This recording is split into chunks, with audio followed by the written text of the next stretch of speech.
welcome to podcast.init, the podcast about Python and the people who make it great.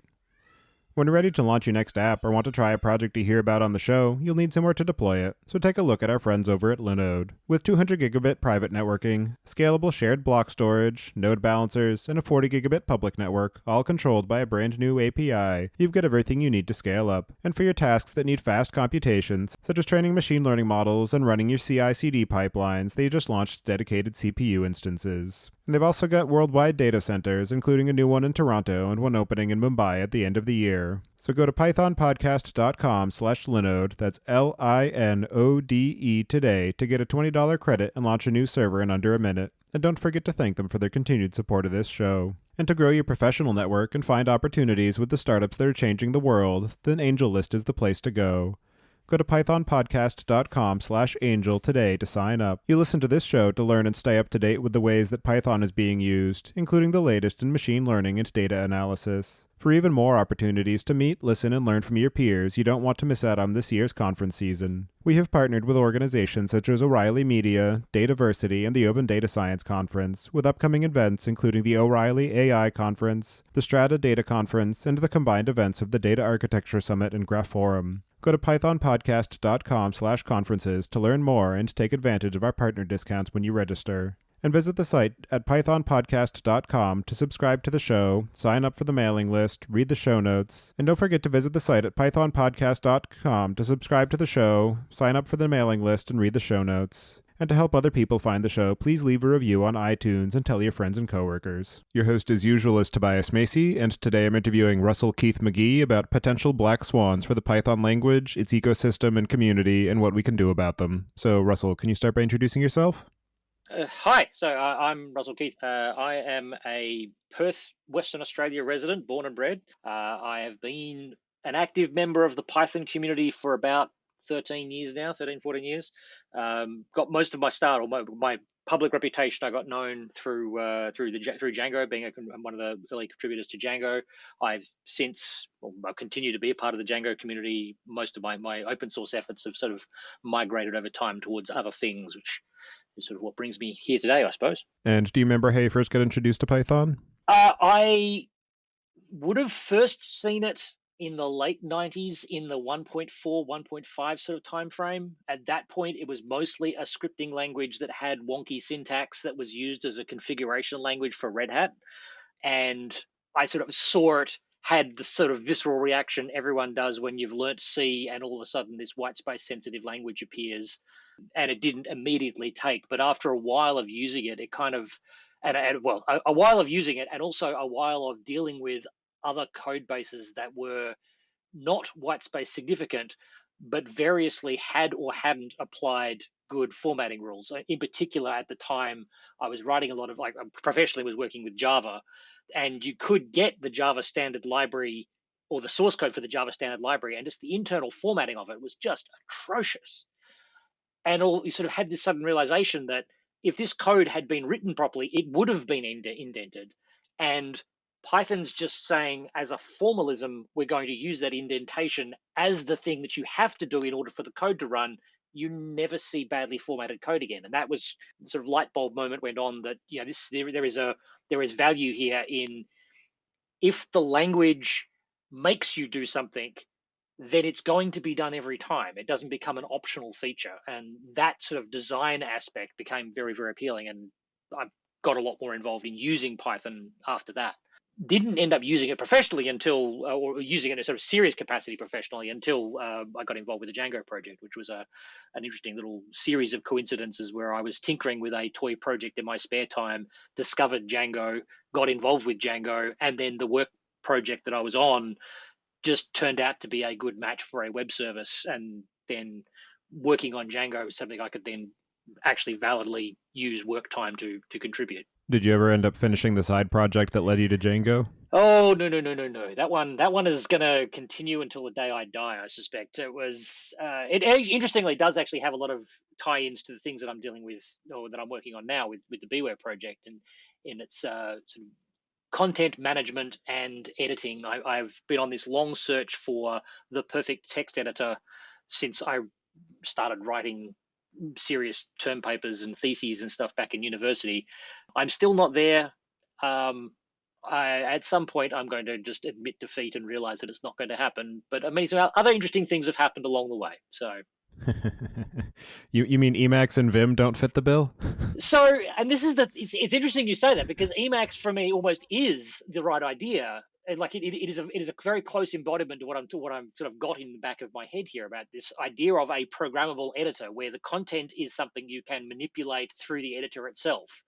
The difference is that there's two significant changes between what I would like to see on top of Emacs. One is to use a language that isn't quite so esoteric as Lisp. I would like this thing to be managed using Python. You better script it and control it using Python. And the second is that I have a $5,000 laptop with a 4K display attached to it. I would like to be able to use the native widgets and native controls of my operating system, please, not reinvent what the file menu is supposed to look like because in 1970 something, someone decided what a user interface was going to look like, and therefore that's what my application has to look like. I want it to be a native application in the operating system that I'm in, using all of the capabilities of my operating system, like tree widgets and file widgets and so on, not try and force everything into a desktop metaphor from the 1970s.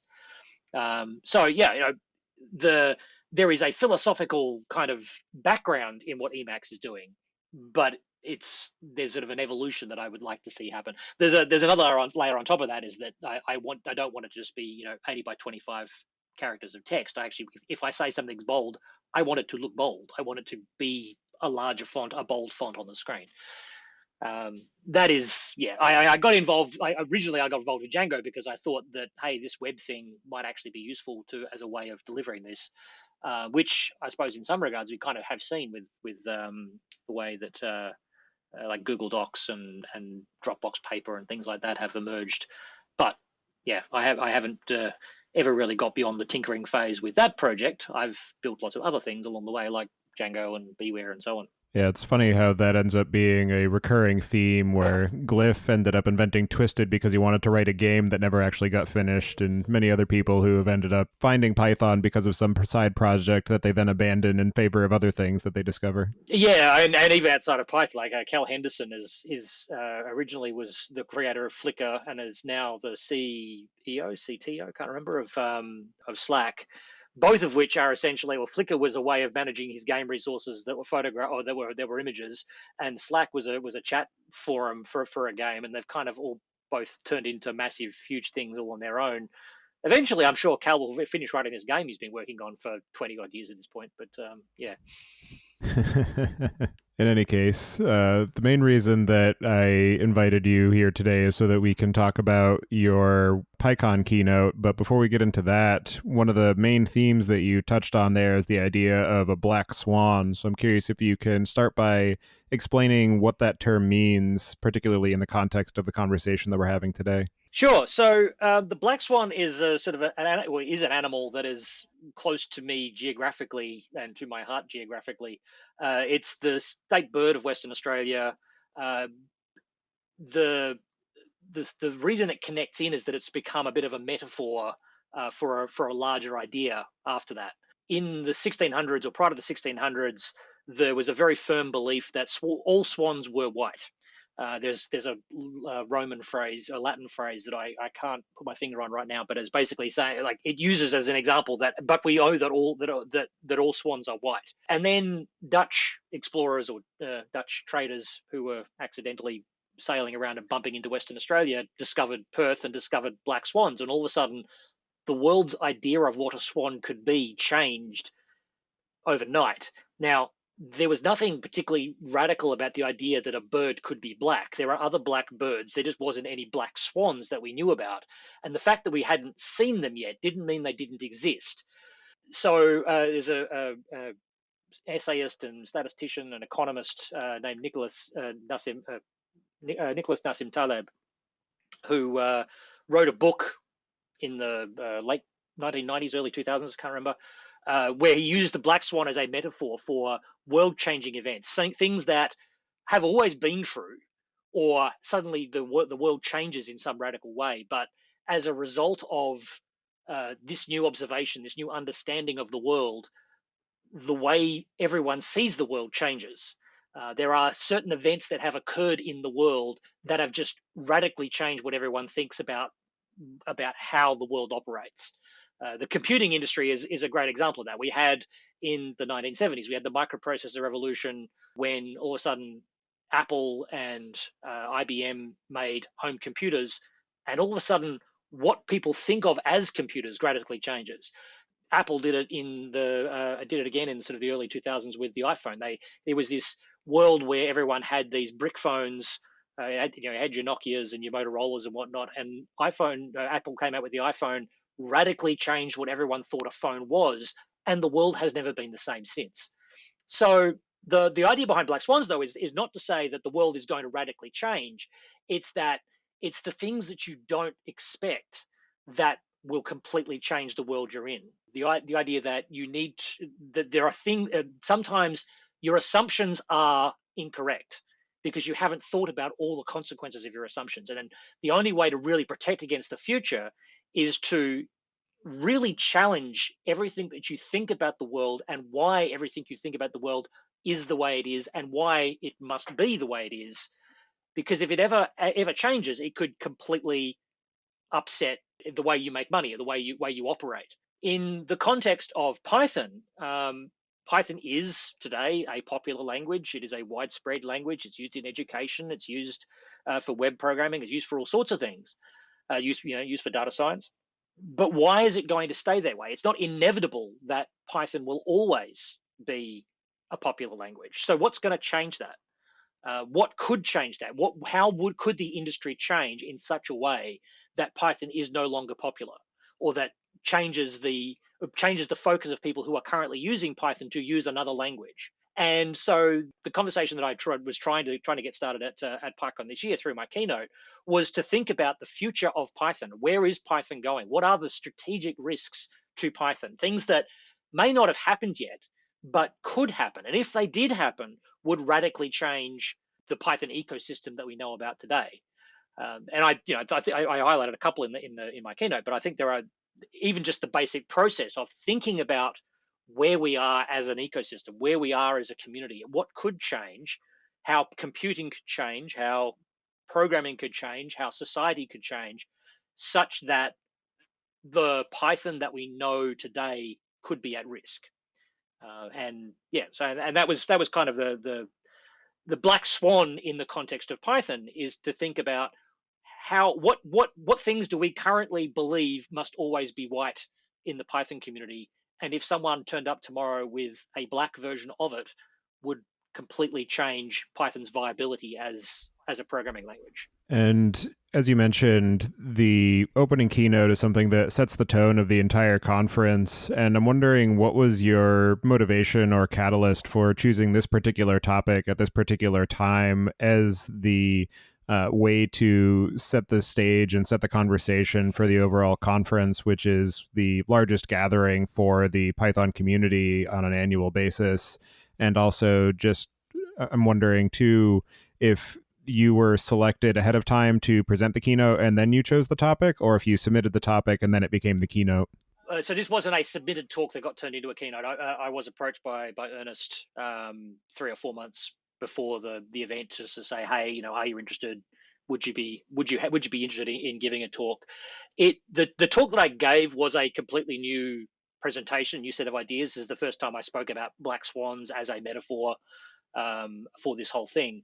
But this is sort of about a general subject area that I've been speaking about for a while, about, from a technical perspective, what are the risks to the Python community, and from a social perspective, what risks exist to our community continuing to survive and thrive.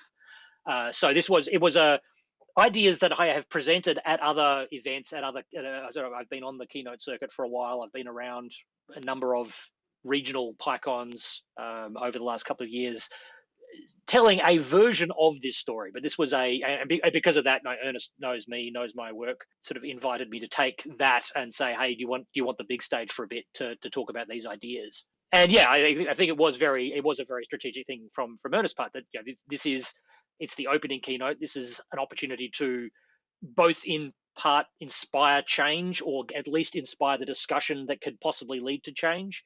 I will leave it to others to decide whether I've met that challenge, but it was certainly an honor to be given the opportunity. And after you gave the keynote and as you engaged with people throughout the rest of the conference, I'm wondering what sort of effect or impact you observed from the talk that you gave and some of the conversations or notable or memorable reactions that you received as feedback over the remainder of the weekend and into the sprints.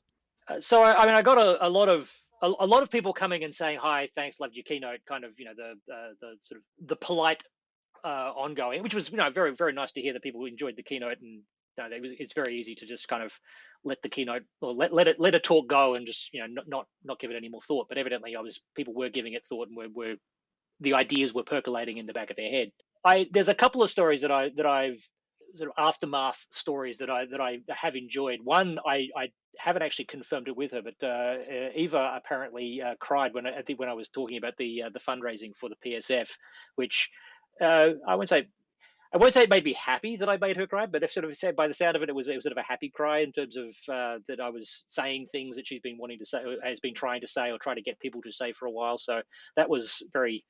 I mean, it's weird to say I was happy I made Eva cry, but I'm glad I elicited a reaction that she was sympathetic to. The other side of that is sort of the aftermath. Like I heard apparently the PSF was inundated with people wanting to join as members or donate to the fundraising drive in the immediate aftermath of the talk. And I did have a couple of very good conversations with a number of people about fundraising in the Python ecosystem and how we fund the work that we think needs to be done in the Python ecosystem. The disappointment's the wrong way, but kind of wrong way to describe it. But the sort of the aftermath, the long-term effect has not been quite what I would have hoped, or at least if it is, it's a slow burn. We haven't sort of seen a large-scale response that I would have liked. I gave a talk. I got a lot of feedback from people saying they liked the talk, they enjoyed the talk. I tried to make an impassioned plea that we need fundraising.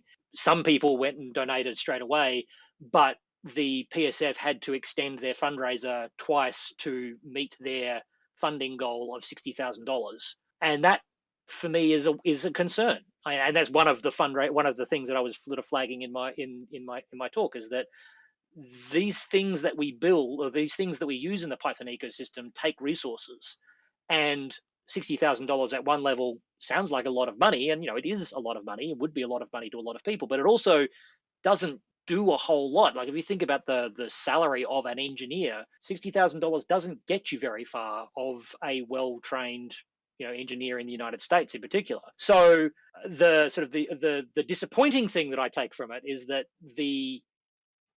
if there has been an effect, it certainly is. I hope there is a longer term effect that we might see, but I don't think I have seen the needle move significantly in terms of addressing the resourcing need on a larger scale, or at least on the scale that I think it kind of needs to be addressed to really address the problems that I was kind of describing, or the technical problems that I was describing in that talk. Yeah, I'll agree that it was disheartening to see the fact that the PSF needed to extend their deadline for their fundraiser so many times, and I did my best as well to try and assist in their efforts. But one of the other things that I noted throughout the remainder of the conference is I happened to chance across a few other conversations of notable people in the community talking about different approaches to either obtaining large sums from various corporate sponsors for being earmarked to different aspects of research and development, as well as different potential approaches in terms of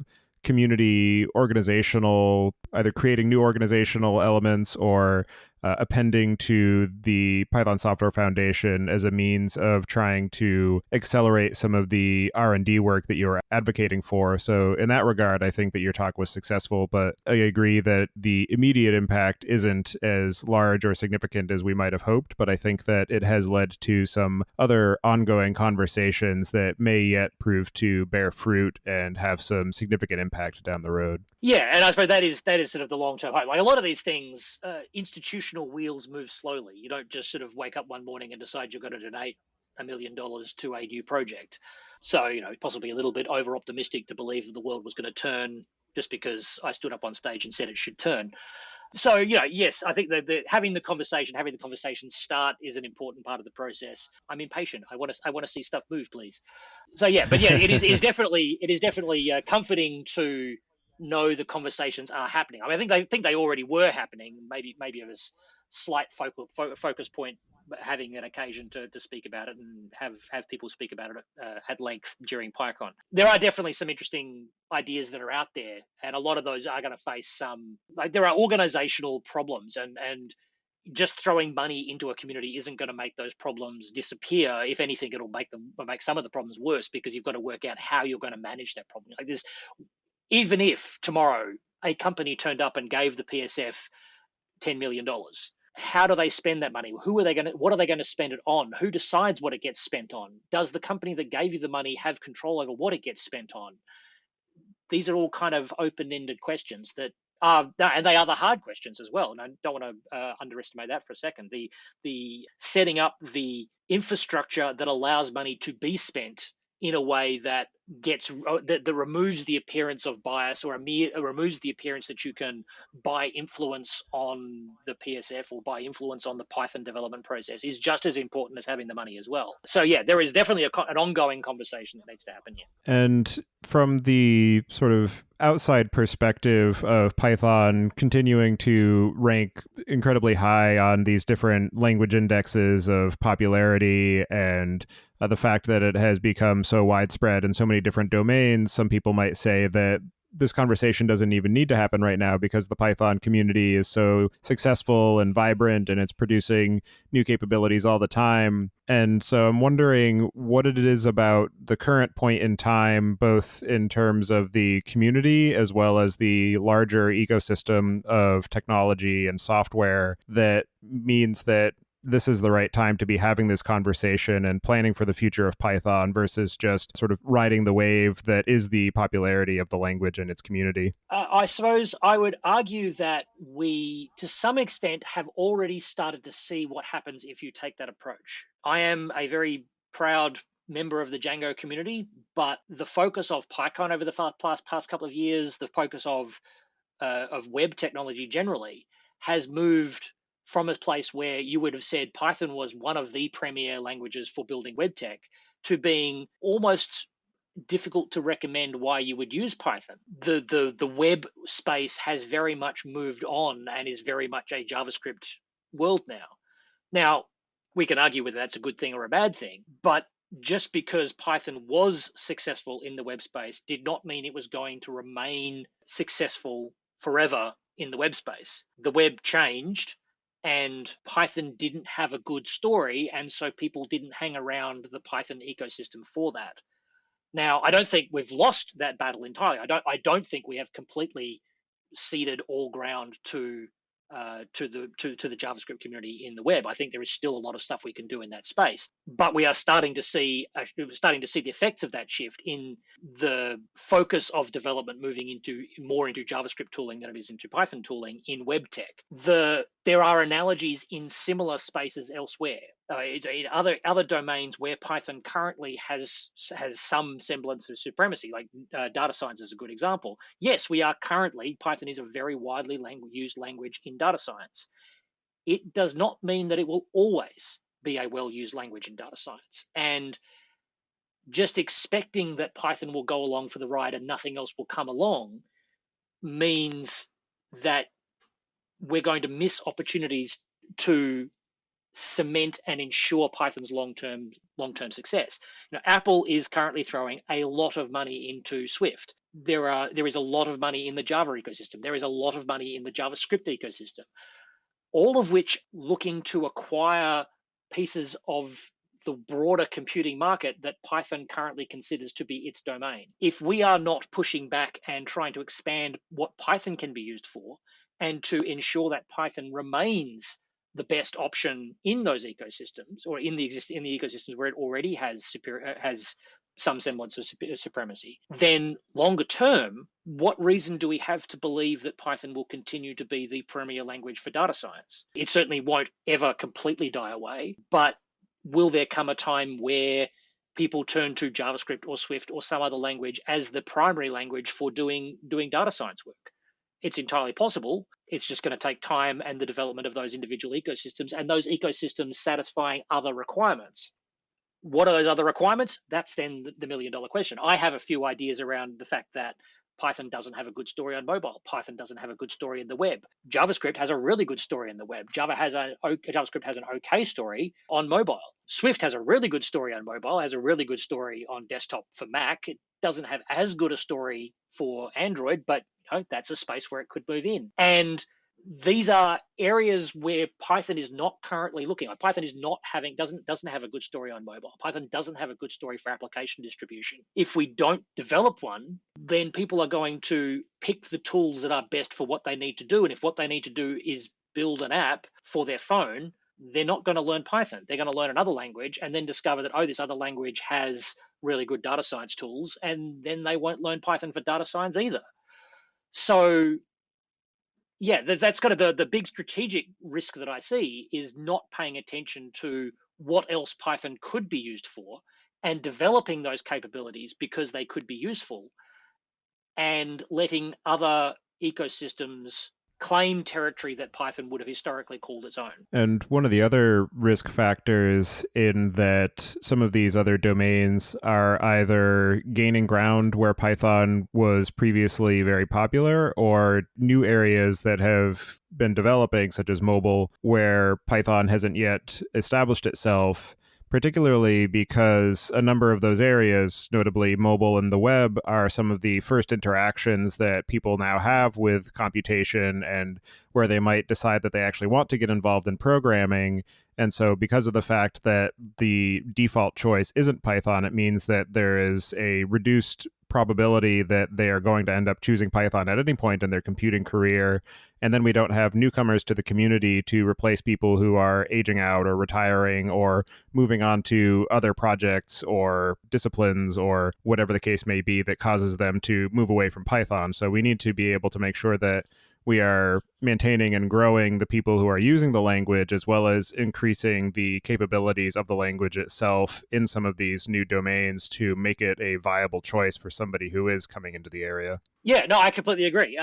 You only got to cast your minds back about 20 years. Visual Basic was a huge language because it was the language that was available on everybody's Windows computer, and it was good enough to do most of what your average everyday non-expert programming user needed to do with their computer. They could move their Word documents, move their Excel documents, write a little script to interact with a database. They could do that kind of thing if they were so inclined. And a lot of programmers never moved beyond learning Visual Basic. Python has a really good case to make as being a first contact language. The success of programs like Django Girls and using Python as a language of first contact for programming in schools and education contexts, it proves that Python is a good language to teach someone how to program in. It is used in a lot of domains, or it can be used in a lot of domains, so it has the capability to do a wide range of things. But if nobody has any reason to pick it up in the first place because it's going to be their third programming language, then why are they going to pick it up at all if they can do what they need to do with JavaScript or with Swift or with another language somewhere else? And so beyond some of the risk factors and potential black swans that we've touched on, I know that you had also identified some other potential areas that we should be focusing on in your keynote, and I'm sure that you have ideas on areas beyond that that you didn't get a chance to cover. So I'm wondering, what are the main domains or problem spaces that you're thinking of and focusing your energies on, and areas that you think other people should be paying attention to as well? So the two that I like, the obvious ones, are obviously being able to work in mobile, being able to work in web. They are two that I've obviously made a very big case for, and through some of the Beware projects. One of the ones that doesn't get as much attention out of Beware, but I think is probably one of the most immediately deliverable, is a Python packaging story. That giving your code to someone who is a non-expert user. If I write a Pygame right now, giving that Pygame to someone else is a non-trivial activity. It shouldn't be. Giving your code to someone else and not having to teach them how to install a Python installer and then how to set up a virtual environment. That's not using software. Using software is me giving you a zip file, you unpacking it and starting the program, or me giving you an installer and you run the installer and the program runs. There have been any number of little tools along the way that have kind of been in this space, but we don't have a good story, a good reliable story for packaging your code as an app that you can give to someone else. In particular, in this era where an app means something that's in an app store, either on the Microsoft App Store, on the Apple App Store, whatever. That packaging things as standalone apps is increasingly important, an area that I think we really do have to pay attention to.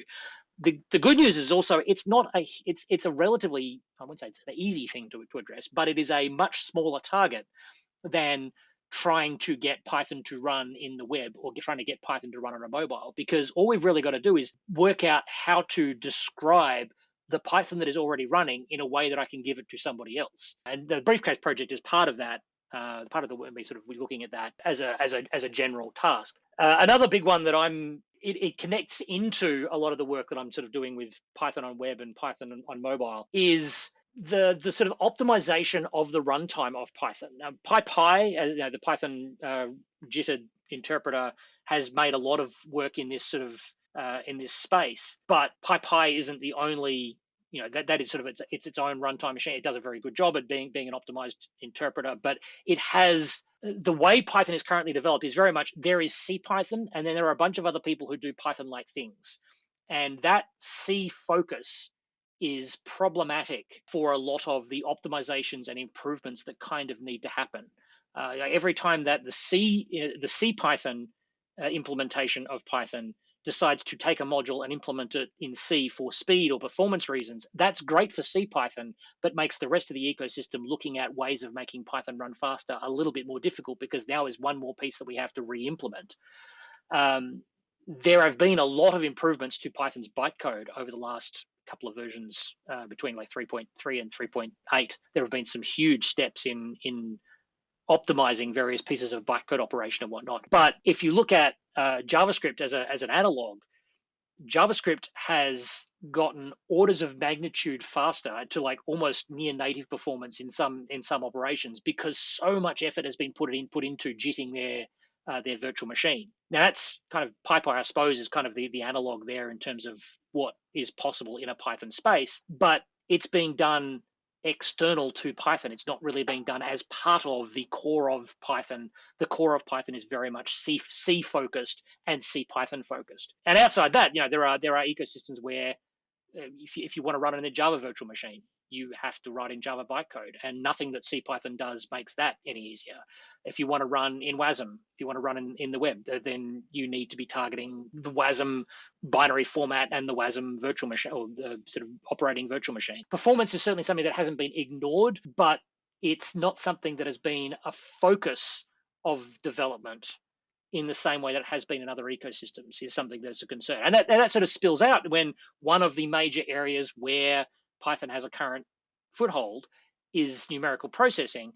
And numerical processing at scale is all about performance. So NumPy is effectively having to kind of work around the fact that CPython doesn't optimize and vectorize operations really, really well. Now, it obviously does work. It does work really well. But if you had first level baked into the language, baked into the compiler, baked into the interpreter, support for these numerical constructs, for these optimized CPU constructs, that has a lot more potential. And that's what we are seeing in the way that JavaScript virtual machines are approaching the problem, that Swift is approaching the problem.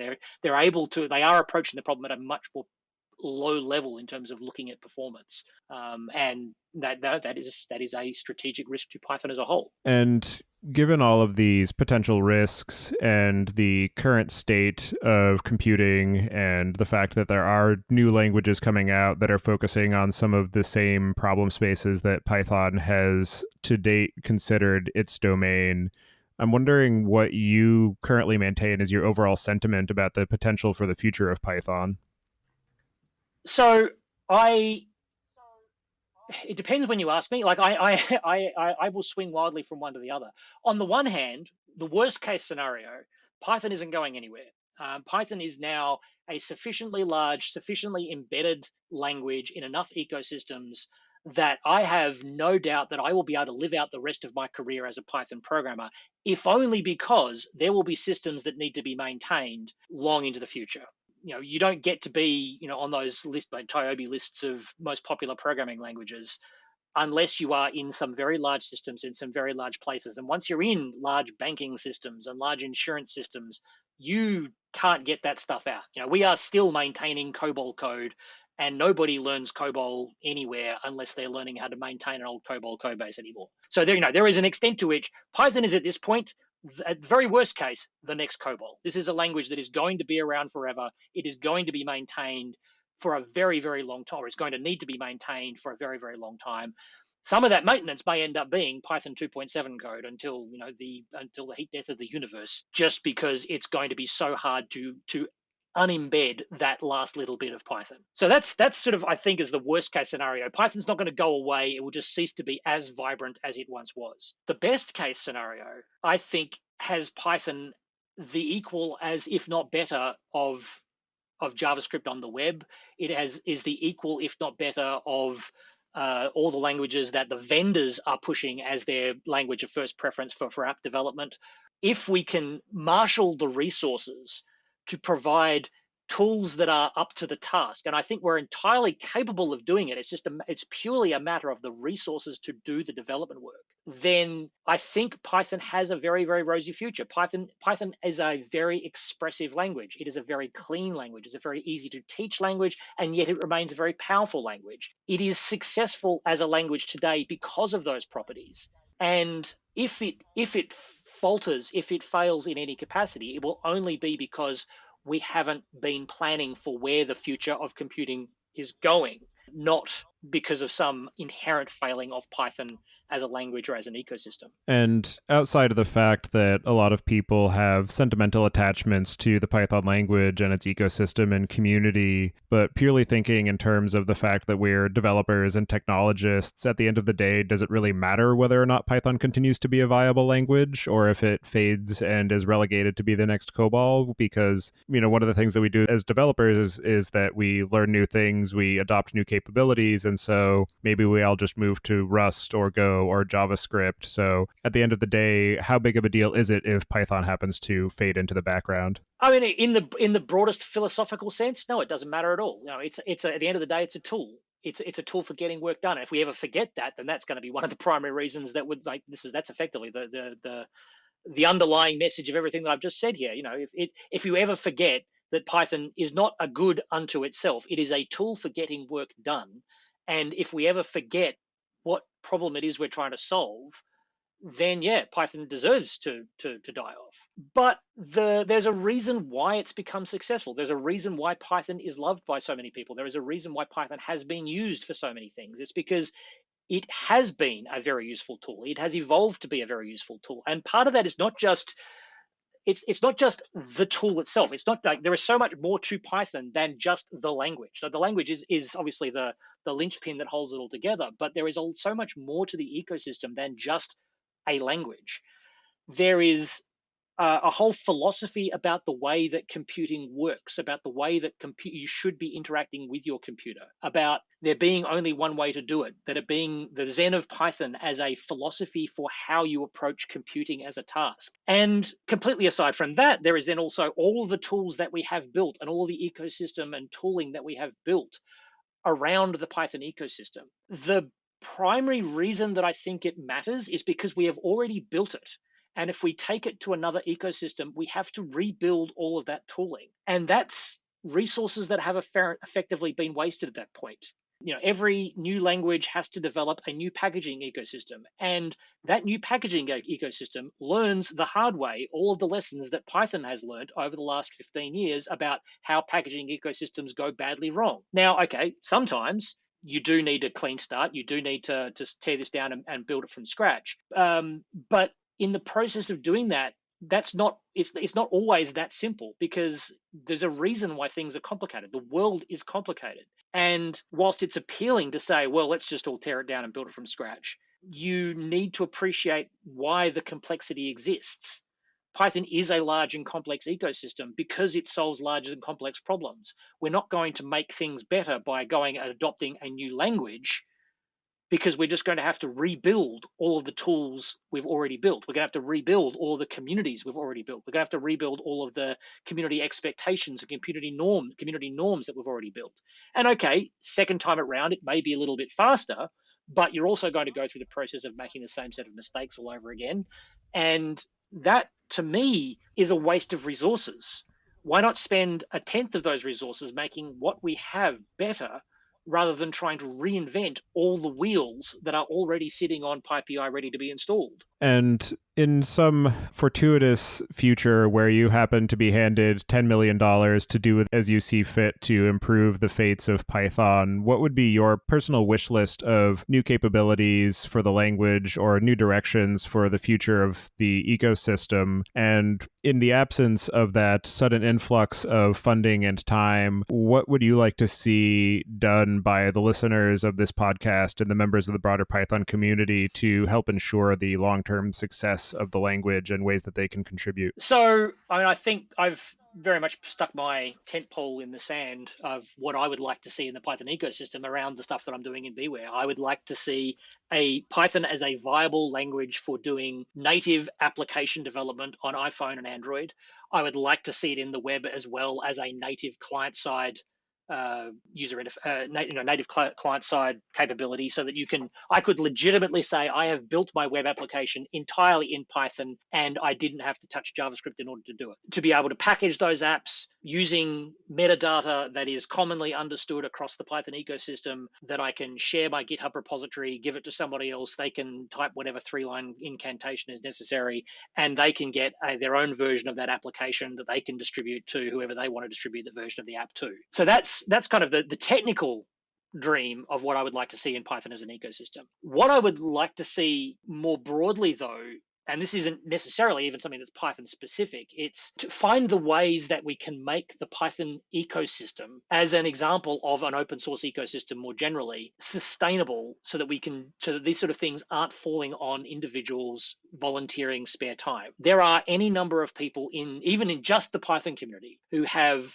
given of themselves enormous amounts of time, enormous amounts of personal resources, in some cases enormous amounts of either direct money or potential lost wages, so that other companies can make obscene amounts of money. The upshot of that is that we don't have a situation like Swift, where a single company is in control of what the language is doing. We genuinely have, with Python, a language that is owned by the community, where everyone can contribute and everyone can get involved. However, there's sort of a weird case there where everyone can get involved, everybody should get involved, and very few people actually are getting involved. And I don't necessarily just mean they're contributing code or contributing effort to the physical maintenance of the code. I mean, there are a lot of companies that use Python and use other open source tooling that don't contribute back in any capacity at all. And at the simplest capacity which they could donate would be, or could give back, would literally be the money to help get the work done that needs to be done. My biggest wish list, and this isn't just about Python, it's about the open source ecosystem more broadly, is to find out how to crack this nut of working out how to find the resources to enable us to have sustainable maintenance of the tools that we are all using and all depending on and all like to use, rather than it falling on to occasional companies who, for whatever reason, decide it's in their interests to donate 20% time or occasional 20% time to actually have genuine resources towards the maintenance of the tooling that we're using. Because the current situation, like I have now been in this game long enough, and I'm starting to see second, third generation of people burning out on contributing to open source because they are very much aware of everything that needs to be done. There is an immense amount of work that could be done, but there is no resources to actually make that work be done. And yet there are companies that are using this software that are making absurd amounts of money with it. And that's the problem I would really, at my heart of hearts, that's the problem I would like to get solved. Coming back to when we were starting the talk at the beginning, it is somewhat telling that of the something like $70,000 that the PSF did manage to raise out of their fundraiser, something like, I think it was 23,000. I'll stand corrected on that number, but it was something of that order of that fundraising came because people bought a license to PyCharm, not because they were just giving money, because they got something in return. There is the model of open source funding being based around philanthropy is clearly not working because people aren't donating money. Even like anyone could donate money today. The PSF had a fundraiser open for months, and yet people didn't donate. Why not? Some of that is is actually a business thing. Like the ways that business operates, or the way that business operates, is that you need to be able to put that onto your balance sheet, and it's very, very hard to find a reason to spend money when you don't actually have to spend that money. Finding out how to reframe the open source offering in such a way that it does fit on balance sheets in an obvious way, I think is the critical part of this puzzle, working out where the money is going to come from to actually maintain and develop and research the changes that we need in the Python ecosystem and the rest of the open source ecosystem is the big piece of the puzzle that is currently missing. Yeah, and it's definitely telling that there are businesses being established around that entire problem space. The one that comes first to mind is Tidelift, because I know some of the folks who work there, but I know that there are other efforts underway to make some sort of an identifiable exchange for companies to contribute money to the overall sustainability of open source as a sort of risk mitigation factor for their business. And so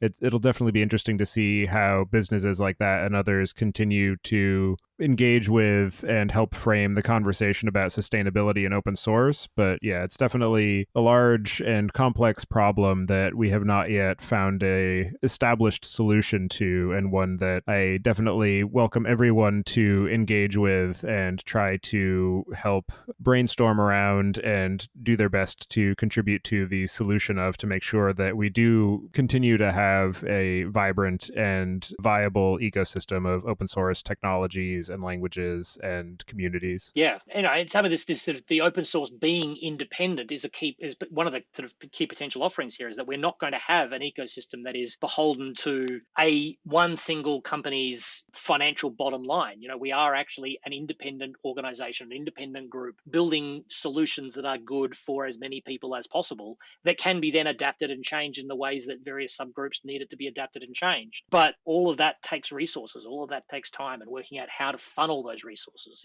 is the critical part. You mentioned Tidelift. I do wish Tidelift all the very best, but I have also spoken to them, and their model doesn't work well for research and development. It works great for maintenance, but doesn't work as well for research and development, because people are willing to spend money on making sure that what I have continues to work, but you don't know what it is that we need it to become. And that is ultimately the biggest risk, is what's coming down the pipeline that's going to flatten us when we all of a sudden we turn around and discover that, oh, you mean Python can't run on any of the devices that our users have. So yeah. And are there any other aspects of the potential trials and tribulations in the future of Python, or any other problem areas that you have identified, or anything else pertaining to this space and conversation that we didn't discuss yet that you would like to cover before we close out the show? Nothing specific. I mean, like, sort of the biggest call to action in all of this is essentially that we need to keep having this conversation, and need to start having the conversation not amongst ourselves as technologists, but having the conversation with the people who are actually in control of the purse strings, pressing our managers who have discretionary spending budgets to actually discretionarily spend some of that budget. If you have not sat down with your line manager and said, hey, is our company a donor to the PSF, then that is something you can do today. That is something you can do right now. And that conversation may not go anywhere. But if a manager is in charge of 10 people, and all 10 of them come to him and say, or her, and say, hey, why aren't we donating to the PSF? Then that at least puts it into their mind, and maybe they will take it to their manager as, hey, do you think maybe we should do this? And it might percolate up as part of a broader conversation that this is something that needs to happen. So, have those conversations. Don't just kind of accept the world the way it is, be the change you want to see in the world. And if you like Python, if you like the Python ecosystem, this is a collective thing. This isn't a company that is telling you this is what Python is. This is a community of people who are working together to make Python what it is. Your contribution may well be convincing your boss to open their wallet. Well, I definitely think that, as you said, this is a conversation that needs to keep happening. So I appreciate you continuing to push that forward. And for anybody who wants to get in touch or follow along with the work that you're doing, I'll have you add your preferred contact information to the show notes. And so with that, I'm going to move us into the picks. And this week, I'm going to choose the band Jethro Tull. It's a group that I've listened to for a long time. They've been around for a lot longer than I have. And somehow they still continue to make music. I definitely appreciate their particular style. It's fairly esoteric, and it's good to put on and listen to every now and then. There's definitely something to be said for 15-minute flute solos. Absolutely. So yeah, that's my pick this week. If you're looking for some new music or some old music to listen to, take a look at them. And so with that, I'll pass it to you, Russell. Do you have any picks this week? I do. I have two. One of which is slightly nepotistic, a project of my own, which is not as highly profiled, but it is one that I'm very fond of. So I am a very late convert to PyTest. I've been a use the unit test that's in the box. Thank you very much. Until actually my current employer, their test suite was all in PyTest, and I have very slowly come to appreciate the benefits that PyTest brings.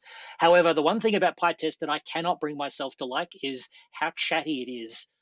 When it runs its test suites, it tells you it's going to run, it tells you it's running, it tells you it ran, and then it tells you everything you could possibly know about the things that have failed. I have Cricket, which is a unit test runner that I've been working on for a while as part of the Beware suite. But as a stopgap measure, I wrote a PyTest plugin that is PyTest TLDR, which is essentially restoring old school unit test output.